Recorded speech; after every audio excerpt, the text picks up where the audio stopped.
Life is like a movie. Today he spotted a familiar figure outside. It was his long-lost old friend, and time had added a touch of nobility to Daisy's aura. He chatted casual with Daisy, her light blue eyes still captivating him, while Daisy was equally surprised by his transformation. The evening he treated. Gradually he noticed the girl before him had changed. Now, Daisy only talked about those fancy ballet pieces. She spoke of dancers he knew nothing of, and an art world alien to him. The once innocent girl now acted like a seasoned pro, uninterested in lottery. After dinner, Daisy took him to a park. Standing on the dance floor, she suddenly danced ballet. She splashed open-minded words while Benjamin stood offstage, staring at the girl who was both familiar and strange, momentarily at a loss for words.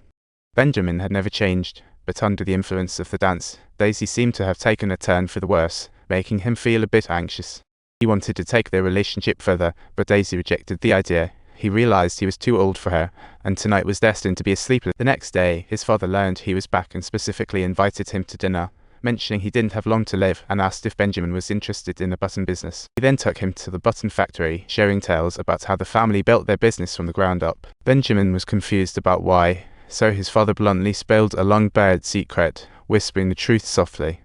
Everything came too suddenly. Benjamin didn't even have time to process that his biological father was an old acquaintance and a wealthy businessman.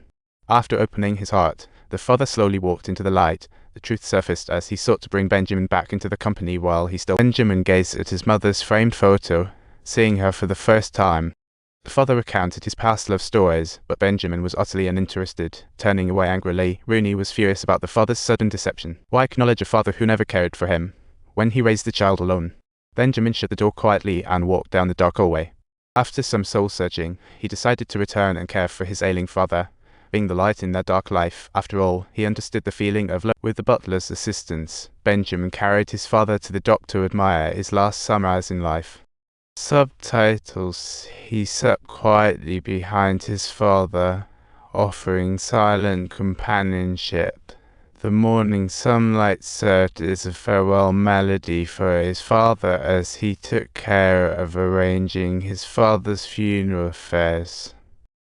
Afterwards, he went alone to New York to watch Daisy's ballet performance, holding flowers, quietly savoring Daisy's enchanting dance moves. When he found his way to the backstage, seeing Daisy's expression left him utterly flustered. She clearly wasn't ready to accept his presence yet. She learned that he wanted to take her out, but she said she had to chat with the dancers first before dealing with personal stuff. So, Benjamin followed Daisy to the secret hangar where he was unexpectedly embraced by a male dancer, leaving him somewhat bewildered. Perhaps he simply didn't have time to meet the right person. Feeling a heavy heart, he left the bar with no way out. When Daisy spotted him, she immediately chased him out, exclaiming, "What are you doing here?" "I didn't expect you'd come. Oh my gosh, Anderman. What are you doing here? You want me to drop everything?" Caught between childhood friends and future careers, 23-year-old Daisy hesitated before choosing the latter, leaving Benjamin to not fight for her. Sometimes letting go is a form of silent love. Over the next 5 years, Daisy lit up various stages, living her most dazzling moments and dating numerous boys. Part of her heart will always be Benjamin's, yet what's easily let go is complex, just a fleeting encounter. Benjamin was over 40, but his looks seemed to grow younger. Fate played a cruel joke on Daisy as a taxi ran him over one day.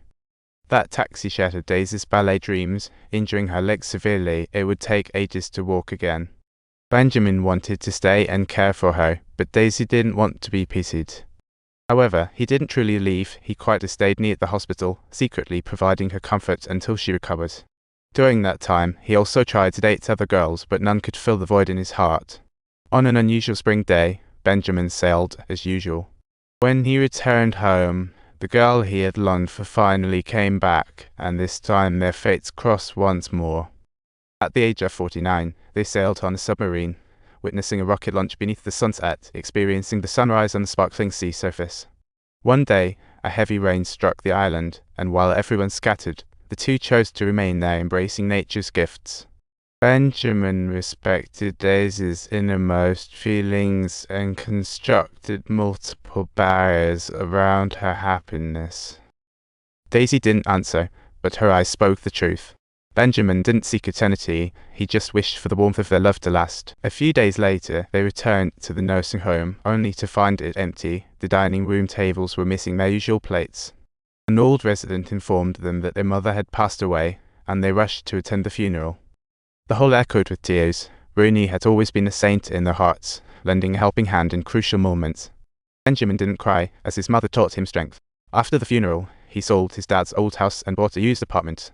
He and Daisy lived a happy life together. Although the apartment had no furniture, their sincere love decorated this space. Because they each other's best encounter, seized time to love fiercely, though it's a futile fight against time. They simply managed their little home, living a modest life while Daisy hid a knot in her heart, feeling uncomfortable seeing others' healthy legs. Benjamin was strong and took her to enjoy youthful thrills, only to snuggle under the warm blankets every morning. Gradually, Daisy began to understand that acceptance was all she could do. To cherish her memories, she opened a dance studio to teach children how to dance. After class, she also tried to move around. Standing in front of the mirror, the two wished to remember this moment.